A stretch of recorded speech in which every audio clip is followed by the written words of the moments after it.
Time on Halloween as few teenagers get ready within the cave base and Naruto feel a little silly to wear a Halloween costume. He dressed like Jason Voorhees with goalie mask on side of his face. He turned to Wally as he howled out before he looked down at a snoring creature. Really? Wally pouted at Wolf. He was dressing up like Teen Wolf. You're not gonna join in at all? What kind of wolf are you? Wally, stop torturing him. Connor looked at him sternly as Megan bandaging him with wraps. He was going as a mummy. Hold still, please. Megan scolded him with a smirk. Megan, stop torturing him. Wally teased, awkward for him anyway, being a third wheel on our date. Wally, I invited the entire team to the dance. The Martian rolled her eyes, Zatanna too. Good. The speedster wiggled his eyebrow, keeps us on the down low. The Kent brothers and Megan shake their heads at him. So, he looked down and up her, you going as my favorite Martian? Not exactly. Megan transformed her outfit to zombie bride before she acted with a growl. Whoa. Wally whistled, babe, eat my brains anytime. Great minds think alike. Captain Marvel showed up with white makeover on his face. Captain, you look terrific. The Martian giggled as Marvel grinned widely. Are you going to Halloween celebration too? Well, sure, I'm going with. Marvel glanced around confusingly. I mean, you did invite the whole team, right? Yeah, we'll all be at the dance. Megan said, so don't worry about us. Go. Have a good time at your party. Recognized Artemis B07. The computer announced as the said girl step out of the Zeta tube with another familiar face, Zatanna Zatara A03. Oh, hey, Zatanna. Artemis glanced at the said girl's witch costume. You look great. Oh, thanks. Zatanna smiled at her as she glanced at her vampire outfit. You too. She put her fists on hip as soon as they spot their teammates with a hero. Oh, look, zombie Captain Marvel. That's hilarious. Is the Justice League having a party? 'Cause my dad didn't mention it. No. See, Marvel looked around sheepishly before he sighs dejectedly. Fine, I'm going trick-or-treating. He flied to the Zeta tube as he crossed his arms with pout, and I'm not sharing my candy. He vanished in a bright light. Is that normal for Halloween? Naruto looked to Wally. I don't know that adults can go trick-or-treating. Nope. Wally shook his head. If adults does then they're kinda weirdo. Will you please stop fidgeting? Megan giggled to Connor as she worked on his costume. You are so making this up to me later. Connor teased and Naruto noticed Artemis walk away angrily as Zatanna follow her to Zeta tube. He wondered if there was something wrong as they teleport to other place and he looked back to the older teenagers. Done. Megan clapped her hands together after she finished helping Connor with his costume before she glanced at her friends. Ready to go? You bet. Wally grinned widely and Naruto nodded his head before they left the cave. The rock music blaring out within gym as teenagers dances or chat at snack tables and the group walk in, glancing around the surrounding. Too bad the rest of the team couldn't make it. Megan smiled at the setup and Connor looked around before his eyes widened. Oh, you've got to be kidding. The older clone scowled. Most of the teenagers in the building were dressing up like superheroes. Hey, you look amazing. Wendy dragged her friends over to them. She was dressing up like Black Canary. Who did your makeup, girl? Karen said impressively, dressing as Bumblebee. Burn victim? Maul adjusted his sunglass to take a good look at Connor. Mummy. Connor tilted his head at Mal's outfit. You? Superman. The black teenager pushed his glasses up with a smirk. Done right. Yeah, good luck with that. The older clone deadpanned and Mal's smirk just widened. Wally, this is Wendy, Karen, Mal, and Megan introduced her school friends to Wally before Karen speak up. Oh, hey, aren't you the guy that got hit in balls by bowling ball? The black girl said. Dudette, no. Wally denied with paled face. Oh, yes, it's you. Mal pointed out. A bowling ball hit you in balls? Connor snickered at the speedster. Really? How did that happen? Your brother, that's what. The grumbling speedster dropped his head and everyone looked at the blonde boy. Sorry. Naruto scratched his head sheepishly. It was my first time. You should have been there to see that. Karen laughed. It was really hilarious. To you, it is. Mal shifted his legs, cringed at the memory. Okay. Megan coughed into her fist before she gestured at Marvin who was dressing up like a Batman, and that's, Marvin was texting away on his phone. Ignore Marvin. Wendy shook her head at him. He thinks we're being invaded by Martians. I never said that. Marvin looked up with narrowed eyes. It's just, reports are all over the interwebs and I'm not the only one getting them. Everyone check their phone as soon as the beeping breaks out. I mean, Martians aren't invading. It's just a prank gone viral, right? Of course, it's a prank. Lucas Carr spoke up at Punch Bowl. Ever hear of Martian Manhunter? Martians aren't hostile. Of course, not. Megan said nervously, looking to her left. So Marvin is trying to prank us? Naruto said to Carr. He said he's good with computer, He can do something like spamming text to us through this web, right? What? It's not me.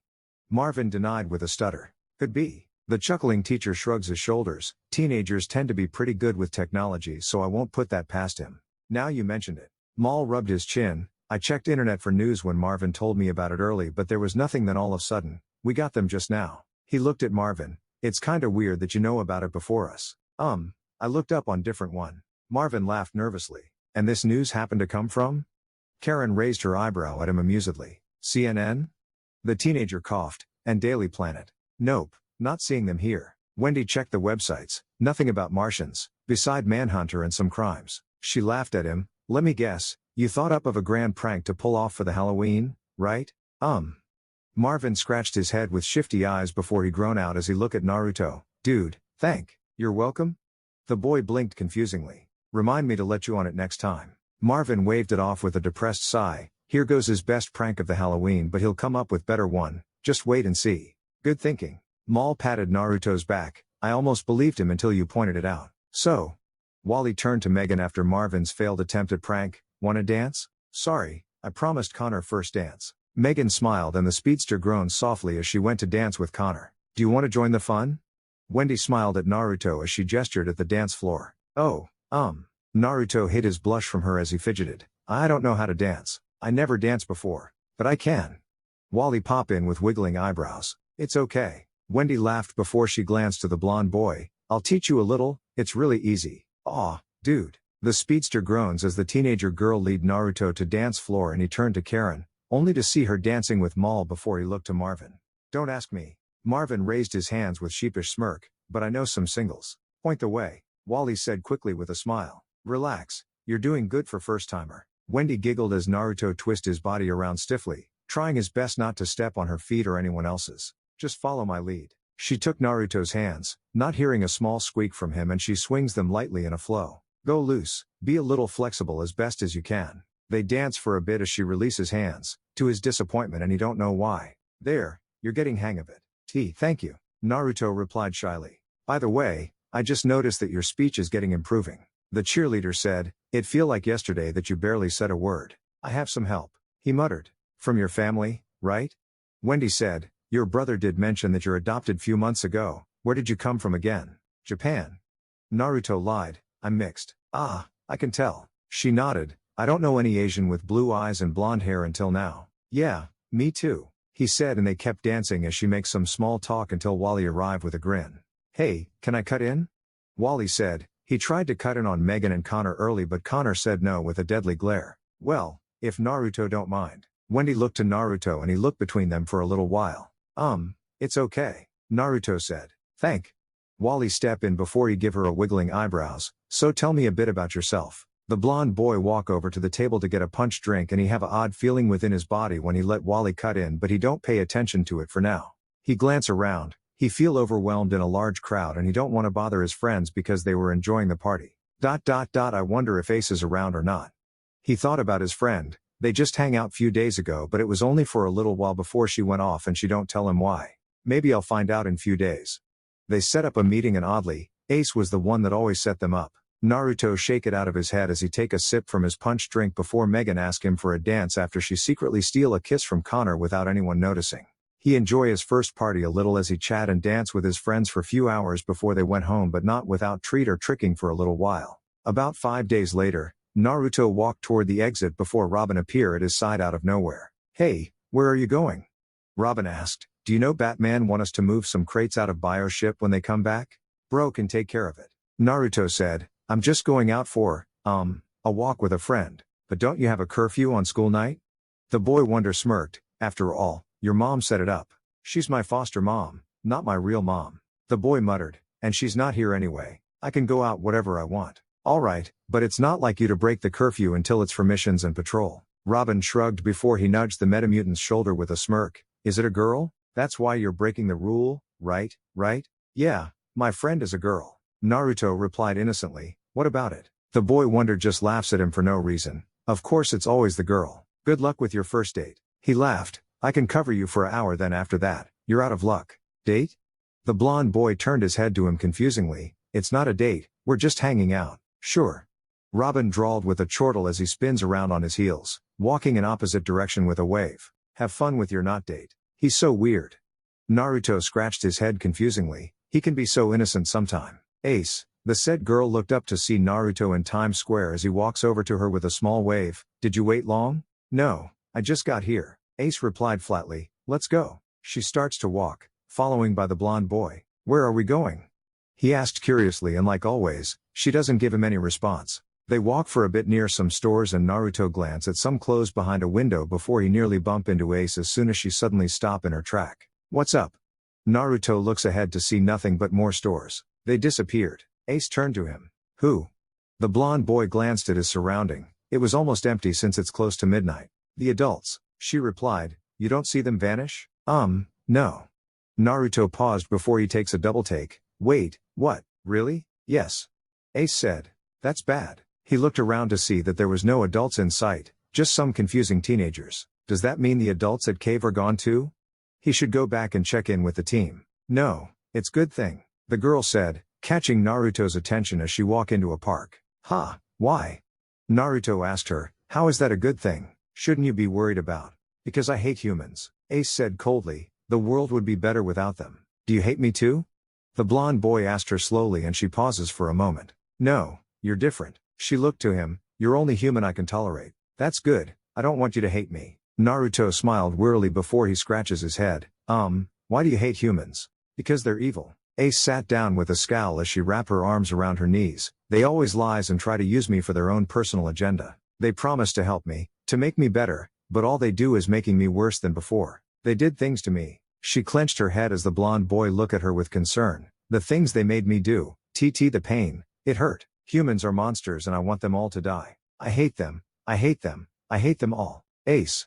The blonde boy kneels down next to her, sliding his arm around her shoulders and she stiffened at the contact. He wasn't sure if it's right thing to do but it seems to work as the girl relaxed. Who hurt you? Tell me. The girl didn't say anything but staring at the grass. Ace, I want to help you. Please. Can you keep a secret?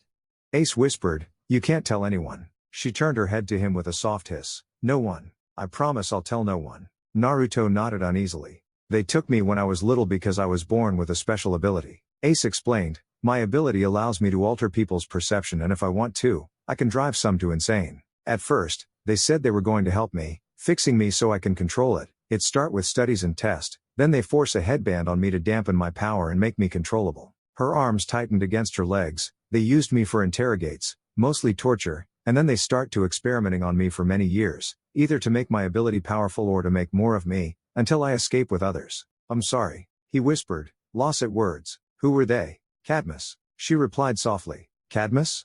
Naruto looked at her sharply. Really? You heard of them?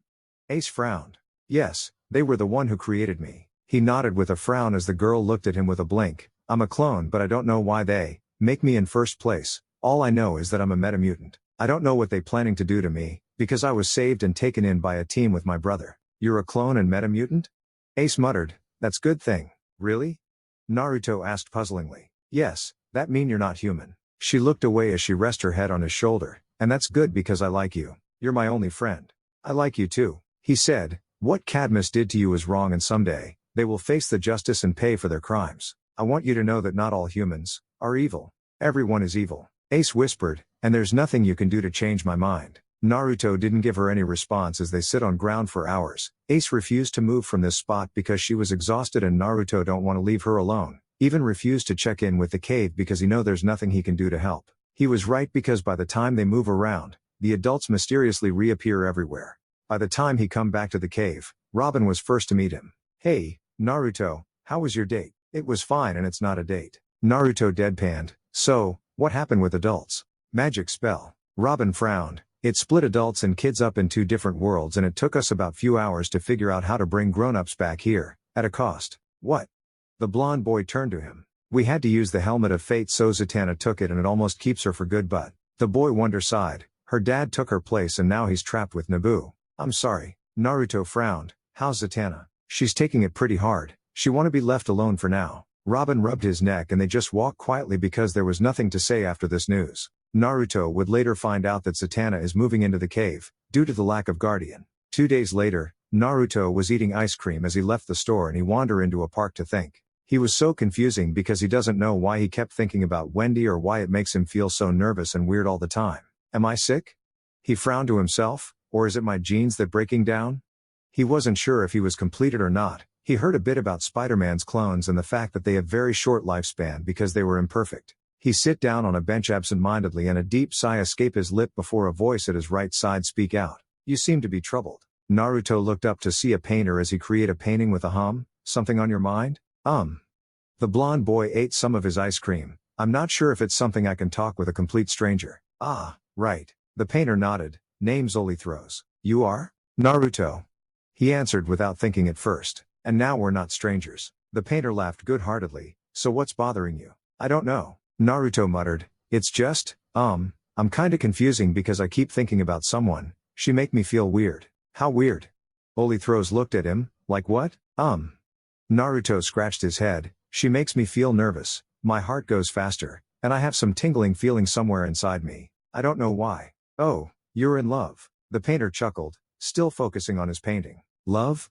He looked at him with blinks. You mean like as friend and family? Oh, no. I mean like love as man love women. Olithros paused before he looked at him. Have you get the talk about bird and bee from your parents or school? Yeah, bird is an animal with feathers that can fly and bee is an insect. Naruto looked at him as if the man was an idiot. Oh, no.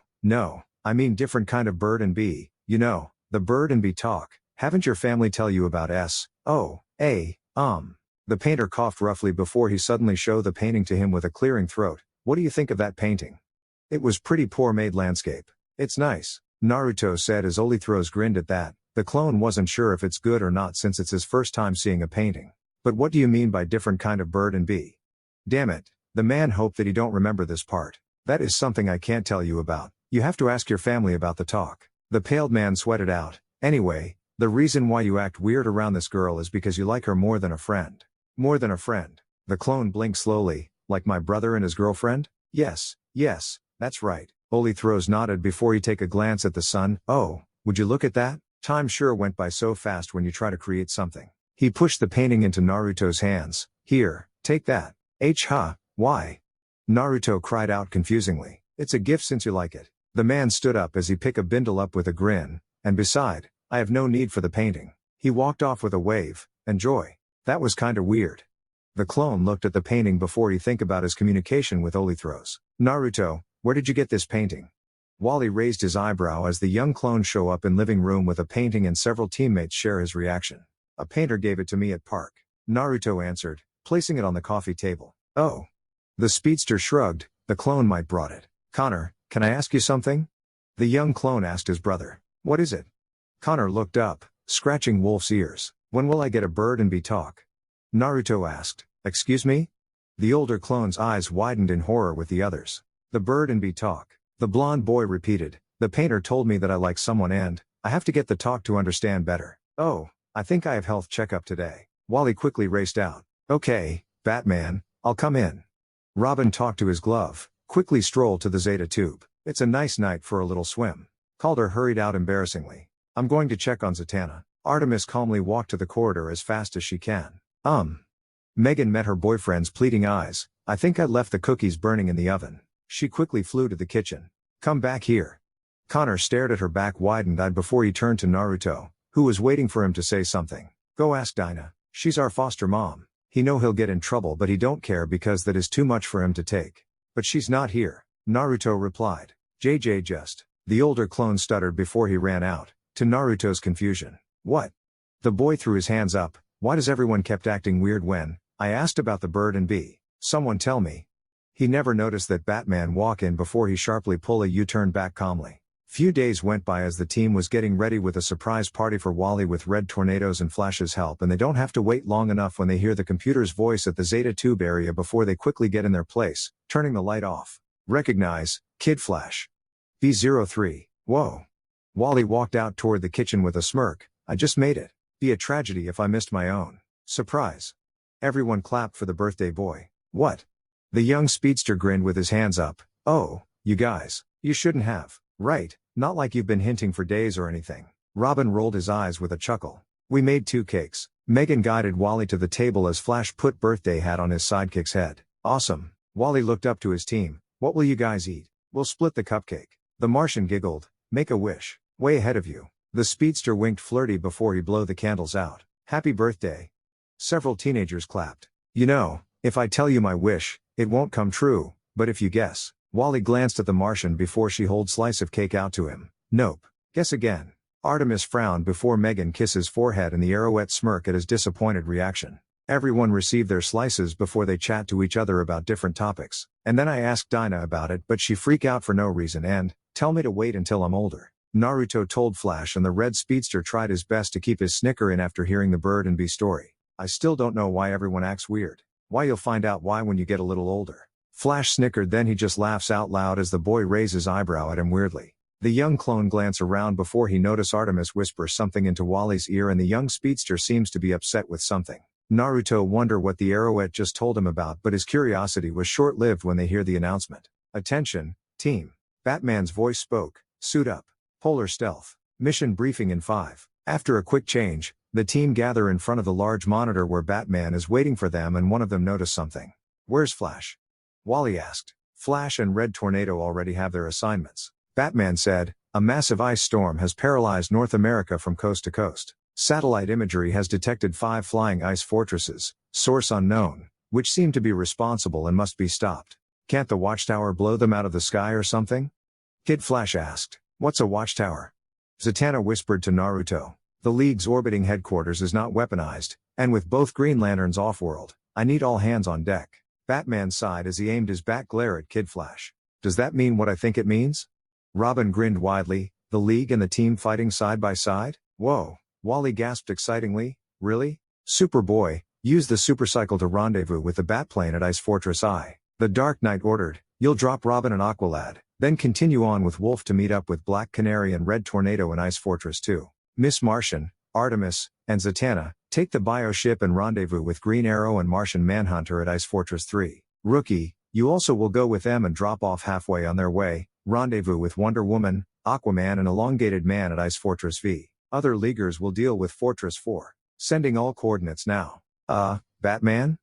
Kid Flash stepped up with raised index finger. I think you skipped. Kid Flash, a young girl in Seattle is in desperate need of a heart transplant. Batman cut him off. With all conventional air traffic grounded by the storm, you'll need to pick up the donor heart in Boston and run it 3,000 miles across country. The speedster dropped his jaw. Who is this girl? Does it matter? Batman frowned deeply. No, of course not. Kid Flash gulped nervously. But can't we Zeta? Zeta tubes are offline. Robin replied, sorry. Right. Wally sighed. Then how can I say no? His head dropped. Guess I won't be needing stealth. He switched back to his normal attire. Speedy delivery boy at your service. Everyone took off as soon as they received their coordinates, and the speedster run off, grumbling mentally. Naruto, you're here. Elongated Man smiled as soon as Naruto jumped out of the moving ship onto the snowy field. That was pretty fast. What do you want me to do? Rookie asked him, glancing at the floating fortress. Evacuation duty. The League member replied, Wonder Woman and Aquaman are taking care of the fortress, and we have to make sure that no civilians are in this area if this thing crash. The young boy gives him a nod before they scan the surrounding and escort some civilians to safety for a while. Somewhere in a rundown building, thousands miles away, a man squirmed in his chair with widened eyes as he tried to free himself from the ropes before a voice froze him stiffen. What's the matter? Are you afraid of a little bondage?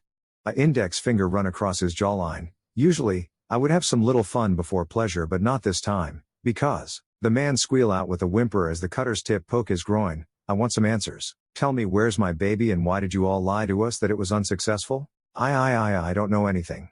The man cried out before he screamed as soon as he felt the tip slowly dig into his left nut. Oh really? Desmond and his assistant paid everyone off for some reason. I don't know what happened to the clone after that. There were an assistant? A voice paused. Yes. The man nodded furiously. She's in Ohio right now. She went there after the fire at Cadmus. Name and where does she live?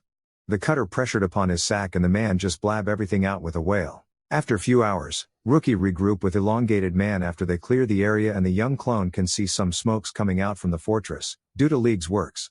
Guess they really don't need our help right now. Elongated Man whistled and the young clone was about to say something, but they feel a sudden change in wind before they see a ice blast heading their way and the duo leap out of the range. They quickly look up to see a figure in blue metal suit with several large armor pads on its shoulders, and the person have a helmet with 4 glowing red eyes. Rookie can see 2 cylinder objects sticking out of its back. Who's that? Rookie asked the veteran hero. He's Blizzard. Elongated man frowned at the figure. A merc. So he gets ice power? The young clone muttered. Yes, courtesy of Hammer Tech suit. The hero nodded before they quickly evade another blast from the villain. They did tell me that the leagues were coming, but they never say anything about sidekicks. Blizzard thrust his right hand out, blasting icicles at them, and the duo evade them once again. Ice to meet you, kid. Spare me the puns. Elongated man stretched his torso out toward the ice villain before he deliver a stretching left hook to Blizzard's face. I'm tired of hearing same cold puns from the others for years. Hey, you try to come up with an original line. Do you have any idea how hard it is when there's bunch of cold theme? Blizzard fired ice beam at the stretching man before Rookie smashed his boot into its face plate after the young clone vaulted up with his staff pole. The young clone flipped back on his feet, quickly thrusting the end of his weapon into the armored man's stomach, and Elongated man follow it up with a double uppercut to Blizzard's jaw. They kept attacking him without giving him any chance to attack back before the villain suddenly slapped his hands on the ground with a roar. Enough. The icicles spout out around him as Elongated man quickly dragged Rookie away from the growing icicles, and he dove around the corner to take cover with the clone. The veteran hero glanced out to see Blizzard rising on the ice pillar. You get any trick daggers in your belt? Elongated man whispered as the villain scanning the surrounding. Heat and explosives to be exact? Yeah, 5 each. Rookie pulled them out. What's the plan? I'll distract him with these. Elongated man took the daggers, and when he has his complete attention on me, you have to break the cylinders off his back when he turns his back on you. Without these, he can't use his ice attacks. Stay here until you see the perfect chance. Understand? Got it. The clone nodded, and the stretching hero reached the rooftop, jumping over several roofs until he get ready before he fling 2 heating daggers and an explosive dagger at the pillar, catching Blizzard's attention. There you are. Blizzard aimed his right fist at him, only to lose his footing suddenly as the ice pillars start to melting and he attempt to cool them down before the explosive break out. The ice villain quickly jumps onto an ice slide that he just created immediately, and he slid toward Elongated man, firing several beams at the hero. Elongated man countered several ice attacks with the daggers as he weaves through the hail, and they clashed together, landing on the ground as they kept fighting. Rookie quietly sneaked closer as he stay out of their sight, watching for any chances, and he don't have to wait long enough when Blizzard have his full focus on the hero with his back facing the young clone. The clone run out, jumping on the shocked villain's back, and his hands wrap around the cylinders tightened. Get off! Blizzard attempt to encase himself in ice since the suit can protect him, but it was too late when Rookie stomped his foot down on the villain's back to gain a momentum, and it allowed the clone to rip the hissing cylinders right off its back. No, no, no. The villain cried out as the cooling liquid spraying out from its back, and he attempted to shoot the beam at the sidekick, but his fist just fizzed. Before the villain can react, Elongated man wraps his torso around the villain's body, untrapping him in process. Nice job, Rookie. Elongated man smiled at the young clone as the villain attempt to escape from the stretching hero, but he give up few minutes because there was nothing he can do with a damaged system. Ugh, I should have spring for better suit. Blizzard grumbled under his breath. Lousy Hammer Tech. We should meet up with Wonder Woman and Aquaman and turn him in. The stretching hero look up to see the falling fortress as it crashed miles away. It seems like they already have take care of the fortress already. The duo went off to meet up with the league members with grumbling villain in tow. When Naruto returned to the cave after their team-up mission and listening to Wally's small brag about how he saved a whole country. I heard you just took Blizzard down. Zatanna glanced at the young clone. That's so cool. No, it was Elongated man that did. Naruto replied, I just did what he said and removed the cylinders. But you did take him down. The magician girl replied, if it wasn't for you, Elongated man will have hard time taking him on. All I just did was just back him up. The blonde boy shook his head. Either way, he's the one who took him down. All right then. Zatanna shrugged her shoulders. Did Blizzard tell you anything? Calder asked curiously, like who was the one in charge? No, he doesn't. Naruto shook his head again. All I know is that he was hired and the league are going to talk to him. He'll talk soon. Robin crossed his arms. Then we'll know who's behind that. But you gotta admit it. Wally grinned to them. I have a best awesome birthday ever. Several teenagers just either laughed or rolled their eyes at him amused. Several weeks went by after the storm and the team was getting ready for their latest mission, minus several certain members. Where's Naruto? The speedster asked curiously. I haven't seen him around.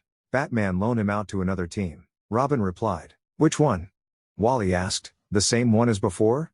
The boy wonder just shrugs his shoulder. Naruto feels so out of place right away as soon as he steps into a lobby with someone else, glancing around an almost empty place. There is nothing to be nervous about. The blonde boy glanced at a bald man in wheelchair as the man gave him a smile. It oddly calmed him down for some reason. That is a safe place for people who are different like you, and no one will know about your secret until you're ready to share it. Thank, Professor Xavier. Naruto scratched his head, but it's not secret, it's just that some people told me not to reveal anything about me. It's alright. Xavier chuckled lightly, I can understand the thinking because I have never met someone like you before. In my years, I will never think I'd meet a first metamutant in my lifetime.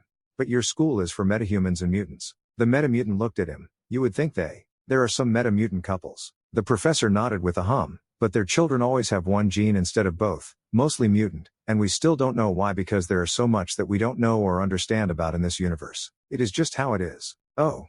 Naruto become upset. Does that mean he will never meet someone like him and that kinda make him feel so alone? You're not alone. Xavier turned his wheelchair around to him. You have some people who care about you. Maybe you're the first sign that the others will come and there will be many metamutant in few years or so, who know?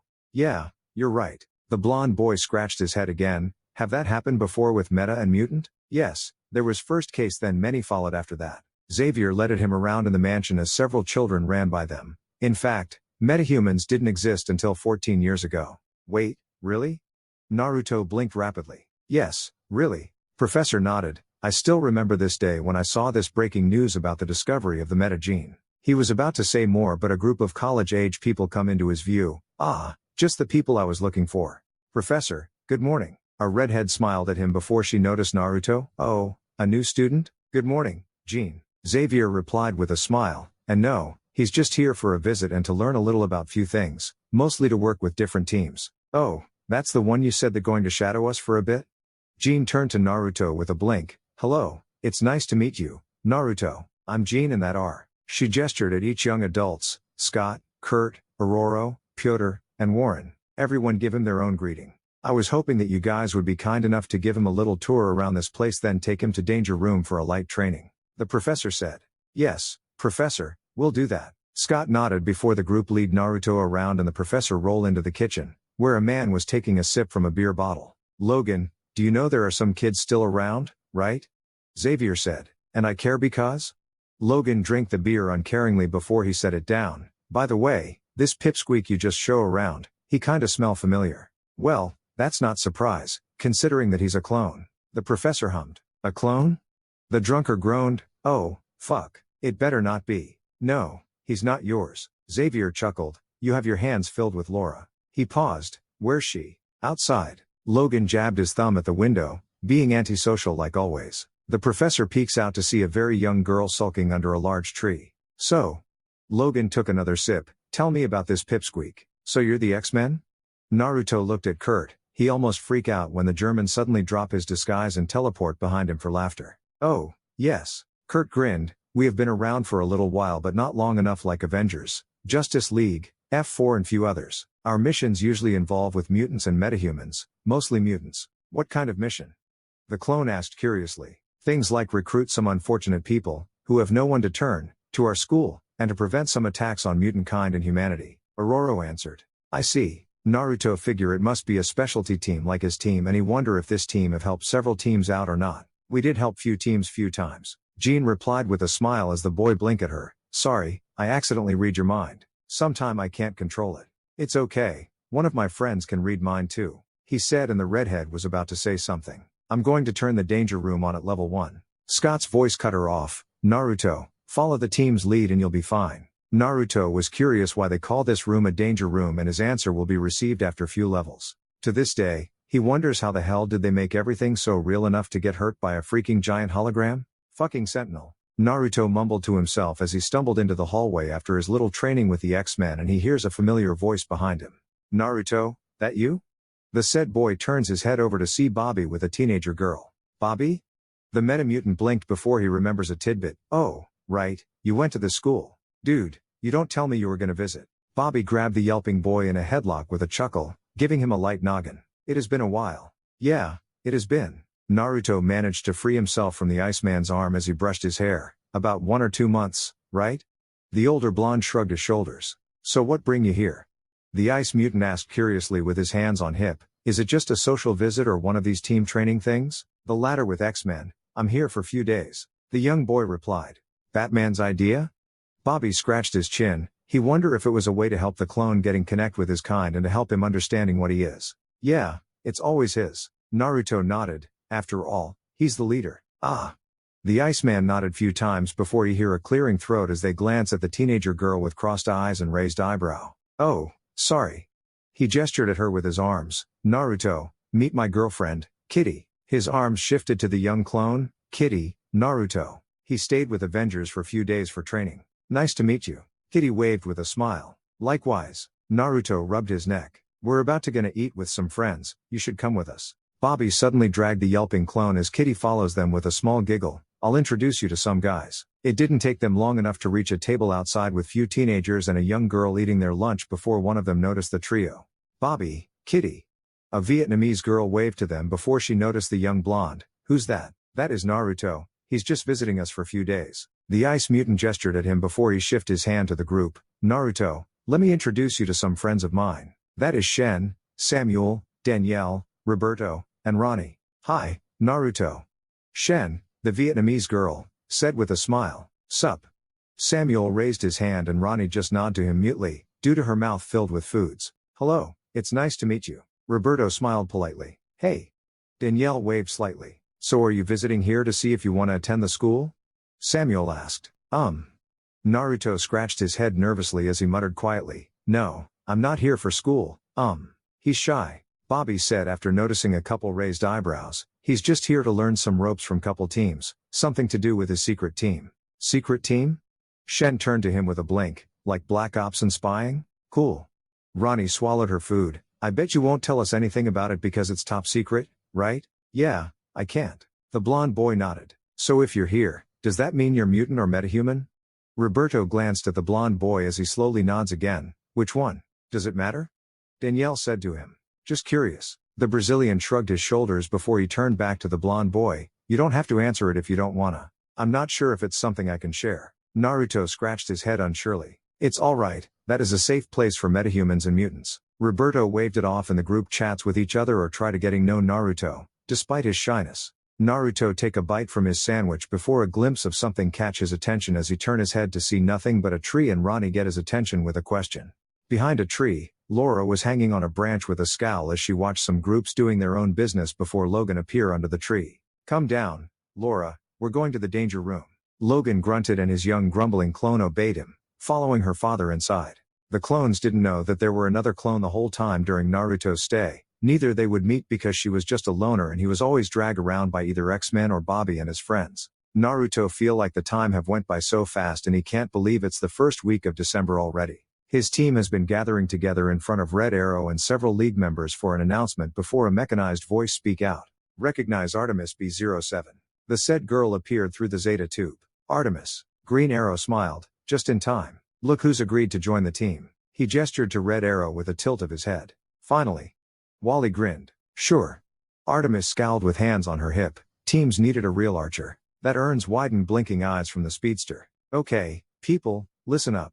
The Green Archer walked over to the computer monitor. The dynamic duo's on a case in Gotham, but Batman gave me a heads up. 3 pictures appeared on the monitor. Sportsmaster was spotted coming from Louis Armstrong New Orleans International Airport. In full costume? Zatanna raised her eyebrow before she scoffed. Nervy. In street clothes. Green Arrow can't help but to chuckle as the monitor zoomed into one picture. Facial recognition software picked up the ID. Find out what he's up to. All of us? Connor gestured to his team. Seems like overkill for a shadow job. Perhaps a small squad. Red Tornado said, Miss Martian's camouflage abilities seem ideal.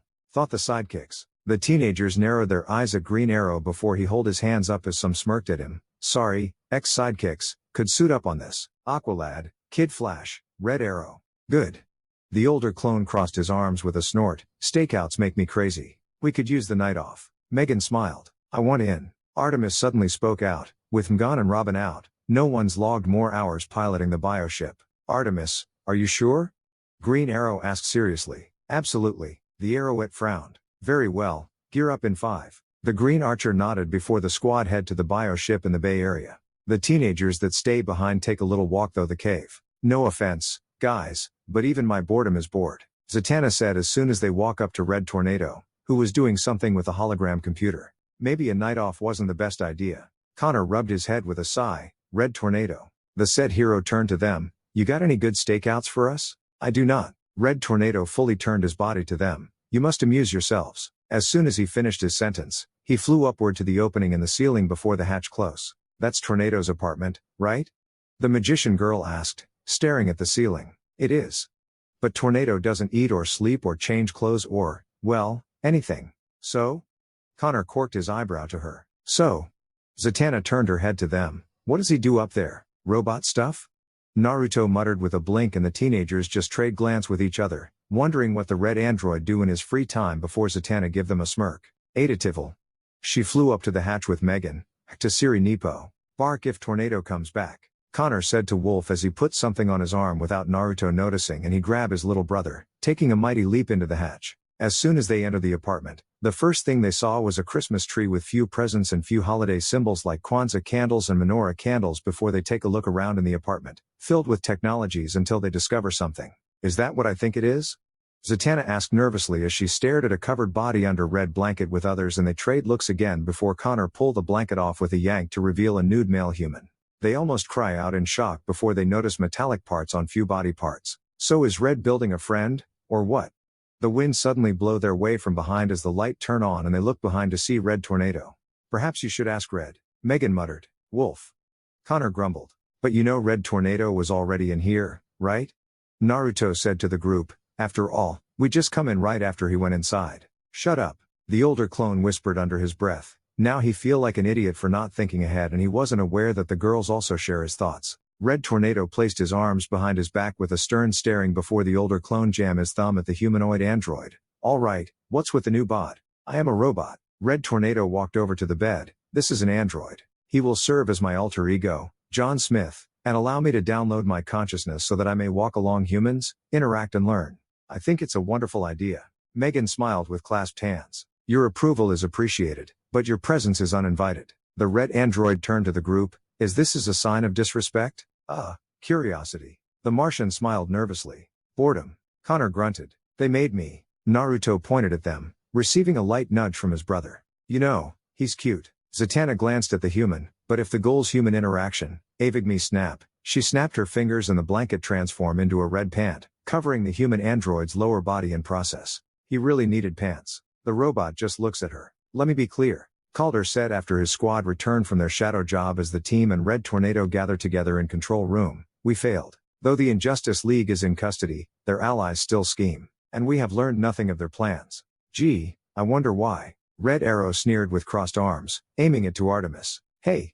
Artemis stomped with a scowl, who found out Sportmaster was working for Brain, Clarion and Ivo. Yeah, great intel. The Red Archer snorted, except Ivo's been in Bell Reverend the whole time. And the guards just checked, it's the real Ivo, not a robot. You know, I'm getting pretty tired of you dumping on her. Wally stepped in between them with a narrowed eyes before the Archer holed Tracer up. Her Tracer? So? Cheshire ditched it. No, Artemis ditched that to send us on a wild goose chase. Red Arrow pointed at other Tracer in Calder's hand. She put this one on Cheshire. Artemis? Wally turned to her. Are you that freaked out about Arrow joining the team that you had to prove yourself by bringing down the bad guys solo? Please tell me I'm wrong. She didn't say anything. Well, nice going. What you proved is that you're insecure and selfish. He chucked the sigh at her feet. Keep the sigh. He snatched the Tracer from Red Arrow. This is the right souvenir for the mission. He stormed off. So how will you betray us next time? Red Arrow growled at her. Enough. Calder grabbed Red Arrow's shoulder. If making a mistake was a betrayal, we would all be traitors. I must report to Batman. The rest of you. He looked to his team. Get some sleep. The teenagers split up as Red Arrow whispers something into Artemis' ear. Naruto was a nervous wreck all day when he went to bowling game again with his brother's friends from high school, and it become worse when he ended up sitting with Wendy alone while the others went to get their bowling shoes and snacks. He sneakily glances at his crush and Olithro's voice rang within his mind. Oh, you're in love. The painter's voice chuckled. Love. The blonde boy fidgeted to himself. It took him a while to realize that he have a crush on Wendy, and for some reason, it make him more nervous than before. What's wrong? Wendy asked him as he nearly jumped at her voice. She have noticed his behavior just now. Oh, it's nothing. Naruto lied, shaking his head. You sure? She tilted her head. You can talk to me if you wanna. I'm willing to hear you out like before. The blonde boy wasn't sure what to say or think, and his mouth just move on its own before he can stop it. I love you, he said quietly. Oh, wow. Wendy's eyes widened slightly. Really? Oh, that was really unexpectedly. I'm really flustered that you like me, but I'm sorry. I mean, You're a nice guy but I'm kinda older than you and Naruto just zoned her out as his mind fall down in spiral as soon as he get his first rejection. He feels so embarrassing for telling her his feeling, he feels so upset for getting rejection, he feels so ashamed for some reason and all of these feelings hurt him altogether. I have to go, Naruto said shakily before he take off, ignoring Wendy's voice as he power walk out of the bowling alley quickly. Wait, Naruto. Wendy attempted to stop him but it was too late as he left and she let out a deep sigh before Connor appear with others as he take a glance around, noticing the absence of his brother. Where's Naruto? Connor asked her curiously. He left because of something, the Ravenette teenager said before she whispered to the older brother, Connor, I need to talk you in private, it's about your brother. The clone blinks at her sentence, concern about his little brother. He end up lying on grass in a park, staring at the starry sky sadly. Naruto don't know how long he has been lying there for but he doesn't care, due to his sad stage. Naruto, the said boy blinked as Ace's face comes in his view blankly. What are you doing there? Ace, what are you doing here? Naruto muttered confusingly, I thought we were gonna meet next week? Why are you lying on grass? Ace said, ignoring his questions. I told someone I love her. The boy muttered as he didn't notice Ace's tensing shoulders, and she rejected me. Oh. The girl relaxed her shoulders as she lay down next to him with a plop. Good. Why is that a good thing? Naruto frowned sadly. Because she's a human. Ace replied darkly, she hurt you like these people who hurt me, and they don't deserve you because you're good and kind, pure. I'm not, he muttered before Ace suddenly hover above him. Ace, I come to tell you that I'm leaving the city tomorrow for good. She said, I want to say goodbye but? The young clone asked. After what you told me, Ace said calmly, I decided to make you mine. She suddenly kisses him on lips as the clone's eyes widened at that before she breaks the kiss. I will not let anyone else corrupt you. She slides her arms around his body in a hug. You belong to me and no one else. She pushes herself up to her feet as she keeps staring at him. Remember that because I will come back for you someday. Goodbye. She retreat though the bushes. Hey, wait, Naruto stuttered, stunned by the sudden confession but it was too late as Ace disappeared from his sight and he slumped down on his knees. What the hell? He buried his face into his hands with groan. He don't expect to have an emotional day and if he look up to the sky again, he could have seen a flying card, following by several cards. Naruto decide to hole up in his room as soon as he returned to the cave and he don't feel like deal with anything after everything that went down few hours ago. The door slide open and he glance over his shoulder to see his older brother. Hey. Connor looked at him, you alright? Get out of here. Naruto threw his pillow over his shoulder and it hit the wall beside Connor. Alright. The older clone rubbed his neck with a sigh. He really doesn't know what to do to help his little brother and he has no choice but to leave him be for now. Dinner in 5 minutes. We'll put yours in microwave if you're not up then. The door closed and the young clone just buried his face in his mattress. It's no use. The voice muttered with crossed arms as the green eyes stared at map with several pins. Whoever has him had been move him all over the country and it seems like they don't stay in one place for long. All we have is just some sighting locations and plenty of information from this assistant. They found the assistant and pry any info out of her about Naruto. I can't believe what they did to his DNA. Look. A smartphone stick up right in the first figure's face and the green eyes glance at a picture of some young man with foods before the owner pushed the phone away. Can't you see I'm doing something here? The first voice growled angrily. The owner have been trying to find the clone and the second figure have did nothing but playing with phone all day, beside gathering the info out from the victims. I don't want to look at some pictures of men. No, look at the back. The smartphone stuck into the first figure's face again and the figure snatched it out with a growl, deciding to humor the second person for once as the first person look at the background before it sees something, or someone. It was Naruto walking on sidewalk with backpack and he was in civvies. That's our baby, right? Yes, it is. The green eyes narrowed, but the question is where? Oh, in Happy Harbor. The second voice replied and the first person slowly turns to the second with a raised eyebrow. And you know how? The first asked. It say right there. The finger pointed at several lines under picture. Wait, isn't that the old base that League used before they move out to somewhere else? The green eyes blinked. It was common knowledge among the villains that the heroes were no longer using that place and it was just a tourist trap. Of course. What? Think about it. Naruto is on a young team and they work for League. The first voice spoke. What's the best place you can hide a secret team of sidekicks in? The second figure tilted its head in deep thought. Oh, the Friendship Cave or something like that, right? They don't call this place something like that. The first person deadpanned. At least they finally find the boy. It had been few weeks after the rejection in Ace's department. Naruto even refused to join the team for the circus mission because he was still moping around and that was about 8 days ago. Right now, he was doing a light sparring with Calder and appears to be doing okay but he was still a little furious. He throws a punch at Calder as the black teenager quickly brings his arms up to guard his body, and Calder don't accept the punch to break though his guard, hitting his stomach. It almost takes wind out of him as the attack almost knock him off his feet, but he managed to keep his balance with few coughs. Stop the sparring in process. You okay? Naruto asked. Why yeah, I'm fine. Calder rubbed his forearms with a small wince. Nothing like a little soak can cure some soreness. You're getting stronger lately. Really? The blonde boy glanced at his clenching fist. What they all don't know is that Naruto have a super solider serum within his body and it have slowly taking effect. Hurry up, guys. Wally hollered out, they're gonna start.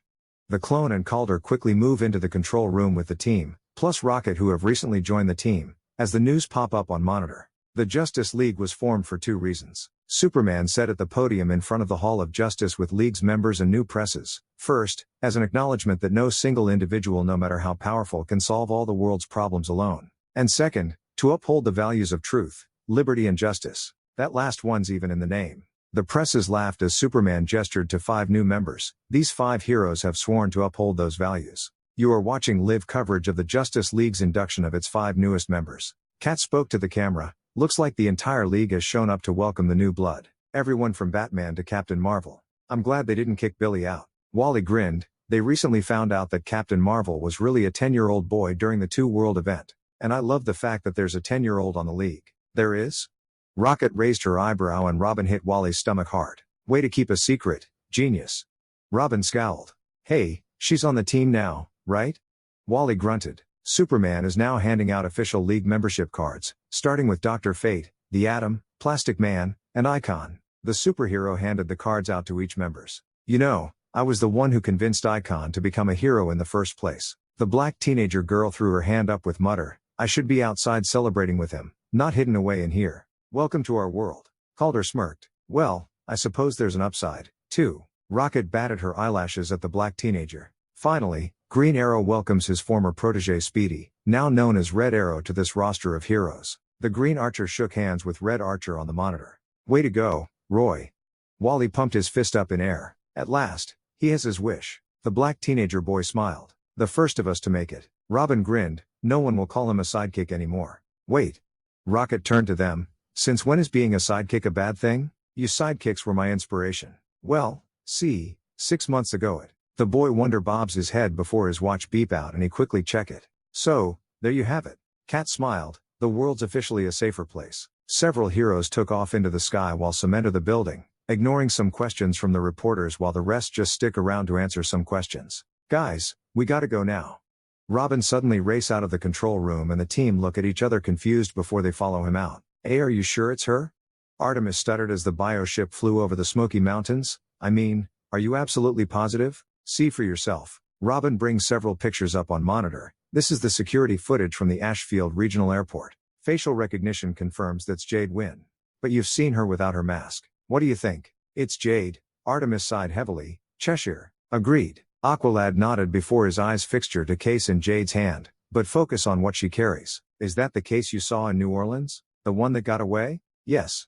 The Arrowette replied. Okay, I'm guessing from the mug shot that this Cheshire's the bad guy. Rocket said, but what's so important about that case? Remember the Injustice League? Robin pulled a picture of Injustice League out, and their giant evil plants? Rocket shivered.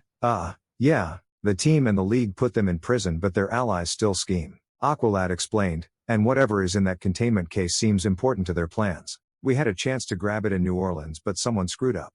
Kid Flash glared at Artemis, who returned it with a sneer. Approaching Cheshire's jet, Miss Martian announced before she gasped sharply as the ship fly closer to the wrecked site of airplane. Looks like there was no survivors. The team have been looking around the wreck for a while before Kid Flash speak up. How come Homeland Security and the NTSB aren't all over this? Cheshire's ID was a League alert. Robin scanned the black box. Authorities didn't pick it up and her jet didn't follow its flight plan. It flew under the radar. Literally. But the watchtower auto-tracked the jet and recorded the crash. Then why isn't the League here?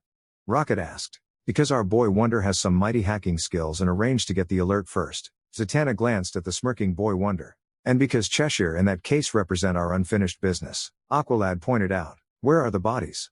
Superboy tossed a large wing away before a voice catch their attention.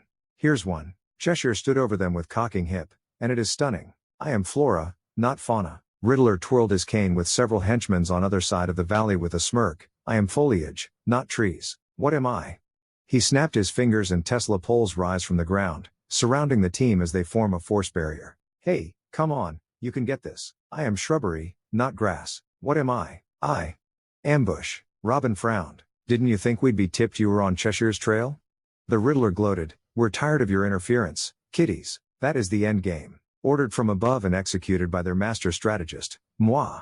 Miss Martian, is everyone linked? Aqualad asked the Martian. Yes. Miss Martian replied. Go. The leader barked mentally and the team members quickly split up to take everyone on. Rookie was taking 4 henchmen on as the snowstorm kick up, due to Zatanna's spell, and he dodged several swinging weapons from the henchmen with ducks, sidestep and redirecting a couple attacks with his staff. As soon as the clones see a opening, he swing his staff around as it smash into one of the henchmen's stomach and to their surprise, the henchman fling away like an ragdoll as he crash into second henchman. Holy! Rookie's eyes widen behind his mask before he quickly bat the other 2 henchmen away and many questions pop into his head. How in the world can he do that, and was it due to his DNA, but why don't it show up until now? The team kept fighting the villains while Superboy attempt to take some pulls out before he get attacked by Mammoth. Then the super clone suddenly fly up in air, unleashing his power upon the villain to some people's shock. Is it like me? The young clone wondered as the cliff break down in a flashy crash. Does it kick in at some points? Techcade shirts. Zatanna trapped Riddler with a spell after Robin quickly takes care of Shimmer. No. Riddler screamed out, I am not the straitjacket type. I am strictly Bell Rev, not Arkham. Gag me. The magician girl huffed. Is it always like that? Rocket flew to her side. Yeah, pretty much. Zatanna replied with a nod. One shoe at the bold ones. The snowstorm died down and the team round the villains and henchmen up before they make their return to the hideout after dropping the villains off with the authority. Tell me if this sounds familiar. Batman loomed over the team. You hacked League systems, disobeyed protocol and endangered your lives. And your initiative resulted in the capture of 3 escaped felons, proving Warden Strange runs Bell Reverend as a cover for criminal activity. He smirked. Well done. He dropped his smirk as his eyes turned to the case. And then there's this. Biotechnology integrated with some form of nanocircuitry.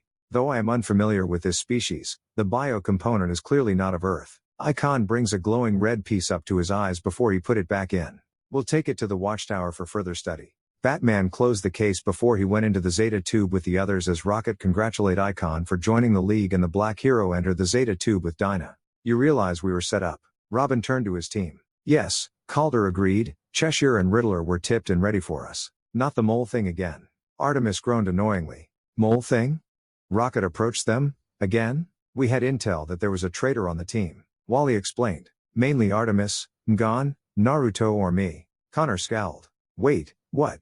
Naruto looked at his brother in shock. That was first time he heard of it. Red Arrow thought you were the mole because you don't come with us on some missions so you can fed some intels to someone else. The older clone scoffed bitterly. I told him that it don't make any senses because you don't know where we went on our missions or what we did. It is more complicated than that. Calder stepped in before Connor knocks his hand away with a sneer. But your recent behavior does concern me. Your attack on Mammoth nearly got Artemis killed. The super clone suddenly holds the side of his head with a wince. Superboy? There's something I need to do. Connor looked over his shoulder. Something I need to tell you. He took a deep breath. Last month, on Thanksgiving I went back to Cadmus and found a few things out. When I was cloned, only half the DNA was Superman's. The other half was human. That's why I don't have, will never have full Kryptonian powers. You sure? Robin said, 'Cause you sure seems to have them today. I've been using these. The older clone pulled his sleeve up to reveal a black shield. Shields. They suppress my human DNA. I get the flight, the heat vision, but I think I also get angry. He paused with a hum. Well, angrier. I'm sorry. Where did you get those? Calder asked. From my human father, Lex Luthor. Connor admitted and several members appear to be shocked. Lex Luthor. Robin blinked slowly. Is your dad? He summoned me to Santa Prisca. The super clone said. Listen. Artemis speak up to catch the team's attention. Superboy's not the only one suffering from bad DNA. She walk over to the monitor before she pull pictures of Cheshire, Sportsmaster, and Huntress up on the monitor. My mother is Huntress, an ex-con. The rest of my family aren't even ex. My dad's Sportsmaster. And he's sending my sister, Cheshire, to fly me to Santa Prisca, too. That's why. Wally realized. Yeah, Artemis sighed. I was so desperate to make sure none of you found out. I knew. Robin grinned as everyone looked at him. Hey, I'm a detective. But it never mattered. You aren't your family. You're one of us. So, who's next? Wally placed his hand on Artemis' shoulder. I am. Megan rubbed her arms nervously. I swear I was kidding. The speedster waved his hands around. Queen Bee's been blackmailing me. The Martian said sadly, she wants me in Santa Prisca, too. Blackmailing? Calder said concernedly, how? She knows my true Martian form. Megan answered. Bald and gone? Robin laughed, who cares if? Naruto elbowed his stomach lightly. No. The Martian released a deep sigh before she transformed into a large white Martian as several members gasped out, taking steps back. Oh. Rocket gulped. I realized you would never accept me if you saw what I really am. Megan hugged herself dejectedly. M'gan, did we truly seem so shallow? Calder said. I couldn't take a chance. The white Martian replied, being a white Martian among the green on Mars, I endured constant rejection. I couldn't face that from me? Connor walked up to take her hand. I've known since we mind melded last September at Bialia. But that was before we even became a couple. Megan looked confused. Why didn't you say anything? I figured you'd tell me when you were ready. The super clone replied. To be honest, I don't care what you look like since you're an alien. Naruto joined his brother's side. After all, you said I'm your little brother, no matter what. Yeah, you're right. The Martian smiled to him as she transformed back to her green appearance. I'm scared to ask who's next. Wally muttered before he looks to the young clone. Naruto? Please don't tell me. Why are you looking at me for? The blonde boy stared back. Do you want me to say that I'm bothered by the fact that I'm first and only metamutant in the universe? That I don't know my place and I don't know who I'm related to? I kept feeling like Batman is stalling with the DNA tests and it scared me because what if I'm related to some villains and what kind of plan they have in mind for me? I don't care about most of it. All I just want is some answers and that's it. The group stared at him. What? Dude, you just said it all without pause. Robin pointed out, but you do have a place. Here. With us as the team. And family. Connor replied. Yeah, you're like a little brother of the team. Wally grinned before Calder stepped in again to start discussing about a plan. Remember, we have to wait for the signal. Calder whispered to his team and they don't have to wait long enough as the gunfire break out before Artemis call out. Guys, reinforcement time. Artemis fired arrow at Sportmaster and Cheshire before Rocket tackled Bane's gunman up in air. Bane was about to give his order out but several gunmen was taken down by a yellow flash. Another few gunmen were blown away by explosive daggers before the rest of the team show up, taking some henchmen on. Blockbuster plummeted away on Superboy and he was about to crash him though the cliff but Rookie quickly smashed his foot against its back with all of his strength, sending the villain flying off the cliff and crash into the ground below. Rookie helps his older brother up before Superboy grunt out, thanks, but I had this one.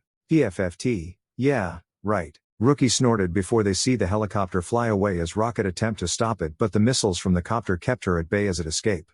Come on, we gotta help the others. Superboy raced into the battlefield with Rookie and it really don't take the team long enough to take care of some henchmen since several members have take villains down, one at a time with 2 members each. After a short battle, they round the criminals up. It is always like this. Rocket laughed excitingly. Told you. Zatanna smirked. Hey, disaster averted. Robin grinned, feeling the aster. Aster? Rookie blinked confusingly behind his mask. Agreed. Aqualad chuckled out. This has been a good day. The team returns to the cave happily before Calder speak to his team. We have reason to feel proud of yesterday's victories. It turned out it was already December 31 and an early morning at this time.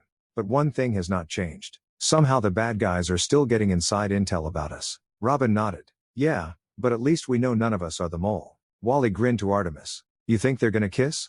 Zatanna whispered to Naruto with a giggle, glancing at the speedster and Arrowette. I don't know. Naruto whispered back with a shrug. I'm very poor with social interaction. They enter the control room and they spot Batman with Red Tornado. The mole was Red Arrow. Batman revealed. Roy?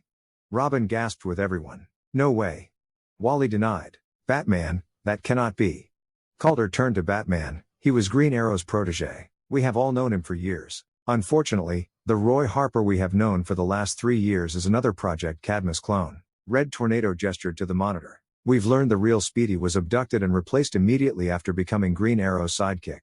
The Dark Knight said, the clone was pre-programmed with a drive to join the Justice League, which is why he was so angry over any delays to his admission and why he refused to join the team. This Roy Harper had no idea he was a clone or a traitor, and his subconscious programming drove him to become League-worthy, so he struck out on his own as Red Arrow. When he was finally admitted, his secondary programming kicked in and he attempted to betray the League to Vandal Savage. Fortunately, I had already deduced Red Arrow was a clone. We were prepped. Red Tornado picked it up. Savage was subdued but Red Arrow escaped. He is now a fugitive, armed and dangerous. If you guys hadn't rescued me and Naruto from Cadmus. Connor rubbed his neck. Can't believe it. What happened to the real Roy?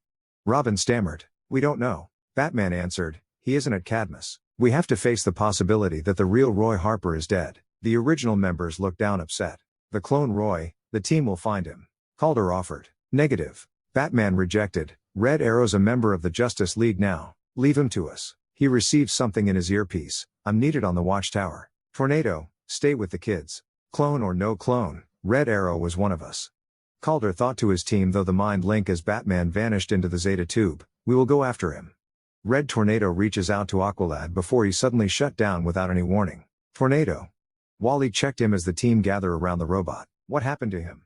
Megan asked worriedly. He's totally powered down. The speedster said. All functions offline. Robin scanned him. Guys, I'm sensing a low-level mystic force at play. Zatanna sensed with closed eyes. I don't know if it caused his shutdown, but now that I think about it, I was getting the same buzz off Batman. Batman. The boy wonder looked up. He called us kids. He never does that. Look. Wally grabbed a familiar piece from Red Tornado's hand, one of those biotech chips we confiscated off Cheshire. Something is not right. Calder frowned in deep thought. Robin, Kid, Zatanna, Rookie, Rocket, see if you can get Tornado back online. The rest with me to find Red Arrow. Aqualad took off with the rest of the team while the others stay behind. The problem's hardware, not software. Robin said, but where do we start? I have a thought. Zatanna looked at the hatch on the ceiling. His apartment? Naruto said to her, receiving a nod from her. Why are we looking up there? Kid Flash blinked puzzlingly. That's a little creepy. The speedster muttered to himself as he connects a link between Red Robot and human android.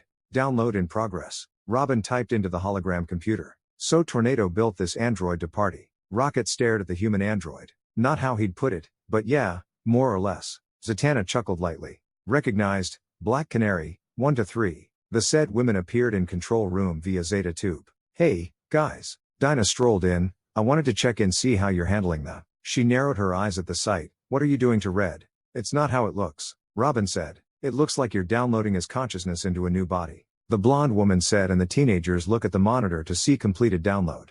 Okay, it's pretty much exactly how it looks. Wally muttered nervously, but, the human android suddenly sits up. Team, get out of the cave now, Red shouted before Dinah suddenly screamed a supersonic scream at them, knocking everyone down and Robin flip onto the table as he attempt to take Dinah down, but she threw him over her shoulder easily. She was about to deliver another scream, but a beeping piece on her jacket explode in a green smoke screen and Rocket quickly summon a force ball, trap Dinah in with the gas. Black Canary attacked us? Zatanna said shakily as the team get up as soon as Dinah passed out. Black Canary is the least of our problems. Red pushed himself up. We must abandon the cave. The team quickly picks Red, Dinah and Wolf up before they run to the Bay Area, taking Supercycle to flee the cave as several League walk into the cave. Stay off your radios. Let the Supercycle track Superboy. Instruct her to mask all signals. We cannot allow the League to track us. Right, Wally said. Of course. Just one question. Why is the Justice League after us? The entire League is under the complete mental domination of Vandal Savage. Red explained. Red Arrow seems to have been his means. His method was something Savage referred to as Starotech, an alien bioorganism fused with nanotechnology and magic. It shuts down the mind's autonomy, allowing Savage to reprogram the individual to suit his needs. Even my inorganic brain was not immune. But the process requires 0.16 nanoseconds to fully integrate with its host's nervous system. That delay allowed me to create an internal subprogram which would disconnect my power cells if I attempted to infect another person. Fortunately, the Starotech is body-specific. As John Smith, I am now free of outside control. This Starotech, it worked on superpowered humans, 4 flavors of alien and android, even Dr. Fate, defeating all of you without a fight? Robin looked over his shoulder. Indeed. Red confirmed, a remarkable achievement, one not easily countered. What about the Avengers? Naruto said in the back seat, can we call them for help? No, we do not know if they are also affected like League. The android shook his head. I do not wish to take risk of facing League and Avengers together if I were you. You have a point there. The blonde clone agreed nervously. He really doesn't know if the Avengers were also infected with these chips too. I think we're getting closer to Miss Martian's range. Robin said before he sent out his thought. Miss Martian, are you in range? Here, Robin. Megan replied back as the bioship appeared right above the supercycle, linking both squads into camouflaging. Great, cause we really need to compare notes. The boy wonder said as soon as they board the ship and making some plans. Recognized, Black Conray, 1 to 3. The mechanized voice rang throughout the watchtower. Red Tornado, 1 to 6. Red Arrow, 2 to 1. Any problems? Vandal looked over the said trio. Despite an initial setback, I was able to reinfect Red Tornado and Red Arrow. Black Canary reported. As well as the entire team. Red Tornado added, they await reprogramming back on Earth. I think not. Vandal formed an evil grin. You see, StarTech does not reprogram the mind, it offers us remote control of it. We know exactly who's infected and who's not, and none of you are. Clarion grinned wickedly, and before the trio know it, Green beams and trap them as it gagged them, courtesy of Green Lantern.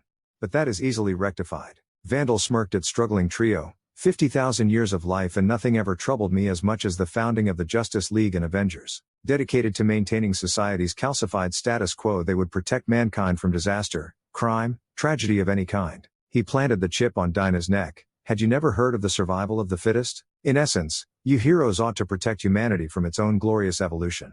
As such, you forced my more enlightened colleagues and myself to organize a response. He paced around the trio as he planted 2 more chips on the rest. We created a cooperative network of operatives, placed key individuals in key positions, made certain we were on the cutting edge of all new technologies. Green Lantern released the trio: genetic engineering, biochemical engineering, robotics, nanorobotics, even techno-sorcery, not to mention every conceivable method of mind control. He walked back to the view of Earth, cold hard science and a little misdirection, and now you champions of stagnation have become our agents of change, forcing the human race to evolve on a more advanced schedule, allowing the Earth to take its rightful place at the center of the cosmos. He wasn't even aware of the fact that someone else was listening in as he kept rambling. RT did it. Robin listened into the control room of Watchtower as the team broke into the base via bioship, wirelessly bypassed security for us as soon as he arrived. Savage shouldn't know we're here. Yeah, too busy to hearing himself. Rookie rolled his eyes. Is that a common thing among the villains? Totally. Kid Flash smirked. Move out. Aqualad ordered his team, and they sneak around the base quietly as they split up to find some League members and free them with reverse-engineered biochips quietly with teamwork. The brats are aboard. Clarion informed Vandal as he scanned the magic circles. They've taken away 4 of my toys. Recall all League away missions. Vandal ordered him. It's time to put these children in their place once and for all. Finally. The witch boy grinned evilly before his cat mule out. Oh, yeah. Hey, Vandal, shouldn't those 3 be back online by now? What? The leader of light widened his eyes before Black Canary's supersonic scream incap Green Lantern and Red Tornado launch a tornado at Vandal, blocking him as Red Arrow quickly freed Green Lantern from mind control. While the battle went on in the control room, Rookie was on his own as he sneaked around the corner and he spotted Elongated Man carrying a crate. The clone quietly toss a marble ball ahead to draw Elongated Man, and it work as the hero look at Tiny Ball puzzlingly before Rookie quickly slap a chip on his back, causing the veteran hero to pass out. Elongated Man is down. Rookie informed his teammates via telepathy, and before he know it, a pair of boots smash into his back as it sent him rolling across the hallway before he quickly get back up on his feet to see. Animal Man? Rookie blinked rapidly at the said hero. He met this man when he was on patrol with Elongated Man, and they told him that he used to be League member before he left for personal reason. Does that mean the League have been infecting some people all day? Rookie quickly dodged Animal Man's left hook as the fist smash into the wall, leaving a deep dent behind. At least I can hold on my own. It only took him a while to slap the chip on Animal Man's exposed skin, and like Elongated Man, Animal Man pass out immediately. Rookie moves the bodies inside the room to prevent alert, and he quietly move off, wondering how his team is doing at the moment. Little did he know is that the team was in a tight spot right now when 3 League members attack them after they took care of 3 other League members, but they make it out by using the airlock and rescued 3 more Leagues. The team quickly regroups at the control room as several founders attempt to take some team members and Wolf down, and they join the battlefield. It was pure chaotic as several teenagers take on some powerful heroes like Robin against Batman and Superboy against Superman before Robin and Superboy team up together to take the legendary heroes on. It was over pretty quickly, and the team barely saves the founders with some teamwork. Before anyone can act fast enough, Vandal and Clarion escape through the teleport spell, and Aqualad decide to check up on Red Tornado. Congratulations, team. Red said, you have won the day. Happy New Year, Justice League. The computer suddenly announced as soon as the Young Justice team reunited with each other and the music start to play. I should have done this a long time ago. Wally suddenly scooped Artemis off her feet with a grin. No kidding. Artemis wrapped her arms around his neck and they kissed. Told you so. Zatanna whispered to Naruto as Megan and Connor share a kiss before she peck him on his cheek, drawing a surprised yelp from the blonde boy, and she also give Robin a peck on his cheek since she can tell that he have a crush on her too. Liking this team more every day. Rocket said to Calder before she give him a kiss on cheek. Human customs still elude me. Red Tornado stared at the team. That makes us two. Naruto rubbed his left cheek and the team just laughed at them. They stick around to make sure the Justice League was well and the veteran heroes congratulate them a well job before they start to working on the missing 16 hours. Movie night start in 3 hours. Wally held several DVD cases up with a grin as the teenagers loiter around, setting things up. They decide to have a movie night tonight. Where's Naruto? Artemis asked after she took a quick glance around. He went out to buy some sodas and snacks since we're out. Megan replied. Oh. The Arrowette stretched her arms out as she sit down next to the speedster. I don't know you guys, but I'm glad it's all over. She was referring to the light events that took place 2 days ago. Yeah. Robin smirked lightly. Naruto checked the contents in the plastic bags, Dr. Pepper, 7-Up, few candies boxes and bags, plus 1 cookie dough ice cream for me. He muttered quietly, better hide it before Wally find it. If he was paying more attention, he would have seen a van pull up closer to him and before he know it, several arms grab him and try to pull him in, causing him to fight back. He manages to elbow someone's stomach, drawing a groan from the person, and he was about to break free but a colored gas assault his face before he pass out immediately. The door immediately slide closed and the van speed away, leaving split bags behind. It won't take any longer before someone go out looking for him, and by the time, his kidnappers and he was long gone. In a dimmed room, Naruto lies on a bed unconscious with 3 figures standing over him and a figure turn its head to other 2 figures with a frown, revealing to be Simon. If I do whatever you say, you two will leave me be? Simon hissed sourly. For good? Yup. A voice replied cheerily, we'll set you free and you'll never have to see us again. Very well. Simon turned back to the slumbering boy. He don't know how these two get their hands on dampening headbands that prevent him from invading their mind, and one of them have bewitched him with a certain ability, trapping him in this damn building for weeks until he do what they said. Simon says. He held his hand over the boy's head. Forget everything you know, and his other hand hold out as 2 different hands grabbed it. Accept their thoughts of you and your parents as if you have been living it. There was a glowing purple aura around the figures for a few moments before the light show caused, and he glanced at the figures. It is done, but you might remember that I can't remove some memories that hold strong ties to his brain. They are not gone but buried deeply in. Whatever, get out of here. The second voice cut him off and Simon just left wordlessly. He want to get the hell away from these two and out of this accursed city as soon as possible. Now, one last thing. The second figure pull a vial out before it pours some red liquid, a blood, over the circle symbol on Naruto's odd shirt, and just like a magic, the shirt turned into liquid as they retreat into the circle. The circle piece slide off his now bare chest at ease and it shattered as soon as it hit the ground. Can we wake him up? The first voice bounced on its feet happily. Please, please, please. No, we should let him sleep until tomorrow. The second voice shook its head. I'm tired and I know you're also exhausted after long months. Aw, but I want to hug our baby. The first voice pouted before the second figure dragged the first figure out, ignoring the protesting. Robin typed into the computer furiously while some teenagers pace around worriedly. Naruto have been gone for almost a whole day and they have found some signs that he have been taken, but where, who, and why? Connor looked up to see Calder return with Wally and Artemis. Did you find? Connor asked worriedly. No, whoever took him planned ahead. Calder shook his head upsettingly. They dumped the van out the city's line and switched with another model. Wally said, they made sure that they don't leave some traces behind. They torched the van. All this trouble just for kidnapping Naruto. Robin frowned after he failed to come up with a clue. Do you think it's Vandal and his goons? That's possible. Calder cupped his chin, but I believe it must be something else. Think about it, Cadmus created him for some reason. We need to figure out who ordered his creation and what plan does they have for him? We need to find some answers, starting with Cadmus. That won't be necessary because I have some answers. A new voice spoke as the team turned around before their eyes widen at the owner of the voice. But the question is, will you guys help me get my son back? Captain America? Wally dropped his jaw. What are you doing here? Wait, how did you get in here? Wait, son? I invited him here. Batman said as he walked up to the frowning war hero's side, because he is the father of Naruto. The teenagers can't believe their ears, and his mothers are. He take over the computer. Wait, mothers? Robin looked at him, as in plural? Before 2 pictures pop up on the monitor as several teenagers gasped in shock. That's his mother's? Naruto's eyes flutter open before he rub his forehead with painful groan. Ooh, fuck, did I get hit by a Batmobile or what?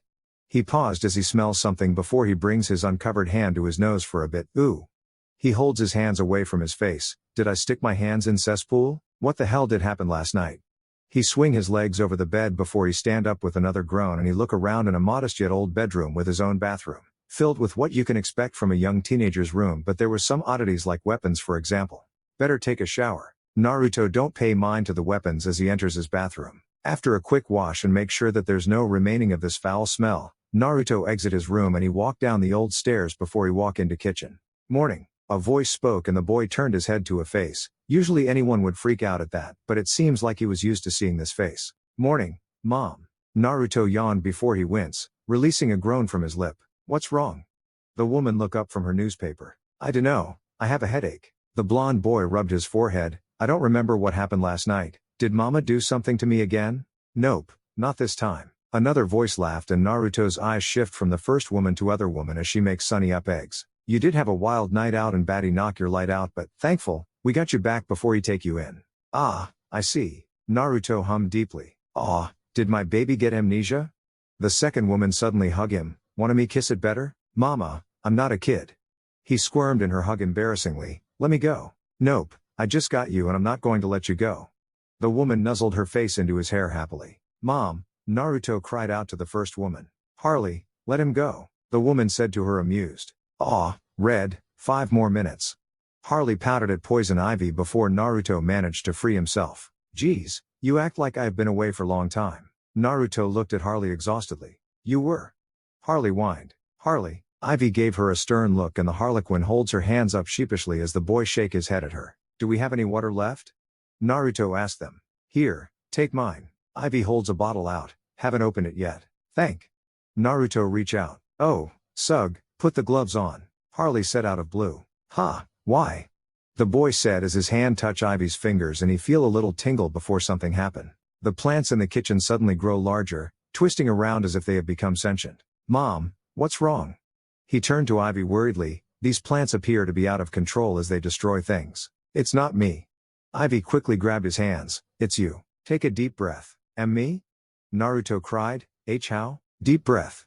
The redhead tried to calm him down. They can react to your feeling. Just take deep breath and focus. The panicking boy took few deep breaths to his best ability. That's it, you can do it. The plant slowly calmed down after few attempts and everything stopped. What was that? The boy glanced between his mother's with widened eyes. I thought I don't have mom's power. Harley scratched her cheek as she looked to Ivy. Do you want to tell him more? I'll tell him. Ivy replied. Tell me what? Naruto asked. Sweet, let me ask you that. Do you remember how you get your healing factor? The redhead said. I was born with it, that's what you and Mama told me. He said, but how does it have to do with that? No, we lied about that. Ivy replied, you were born with a special power and it was what gave healing factor to you when you accidentally touch a mutant kid when we took you to playground. Wait, what? Naruto shook his head with rapid blinks. What, you don't remember that because you were about 3? Harley said, we know you were special after I give birth to you and ran some tests. We don't know what power you have until that happened and we both realized that you have power to copy any powers and make it yours permanently. What? He cried out, is that why I always wear gloves all the time? And why did you wait to tell me until now? Yes? The Harlequin laughed nervously, we don't think about telling you until you're ready. Mama, you should have told me sooner. Naruto threw his hands up. I should have taken some sweet powers from these guys when we went out on heists. Heists? Ivy shoot Harley a look and the Harlequin just giggled nervously. She might put some memories in without Ivy's knowledge. The redhead just sighs at her before she looked to her son. The reason why we don't tell you is because we want you to not depend on that, and your power have some requirements for you to get any powers. Like what? Naruto blinked at her. Wait, you make me wear gloves all the time, does that mean I can't copy anyone through clothes? Yes, your hand, palm to be exact, must touch skin directly. Ivy nodded. It have to be skin, so in other words you can't get the thing's stone body because he's all rocky. Harley said, and you can't copy same power twice if you already have it. Like healing factor? Naruto said before he looked at them oddly. Wait, how do you know that? Oh, we tried that with a meta who also have healing factor, but better, and it don't work. The Harlequin shrugged her shoulders. And you don't know how to control after seeing that. Ivy gestured at the mutated plants, which mean you have to train for it. Oh, does that mean you'll teach me? Naruto asked her and his mother nodded to him. Sweet. You have to remember that there might be some more limits to your power or not. Harley said, after all, we don't know much about it. Don't worry, I'll keep it in my mind. The boy grinned to her. Now, Sug, you should go eat your breakfast while Mama talks to Mommy, the Harlequin said to her son. All right. Naruto went to get his breakfast and Harley turned to Ivy with a smile. Now we know he have your power, beside your DNA, Harley whispered. Ivy nodded with right fist on her hip. I'm glad he does, but it still doesn't explain why Cadmus decides to splice power absorption into his DNA. Beat me. The Harlequin shrugged. But you gotta admit, our little boy is gonna be so badass and we're gonna have a lot of fun together as a little family. Indeed. Ivy smirked. And guys, this is the end. Hope you enjoyed. See you next time. Peace.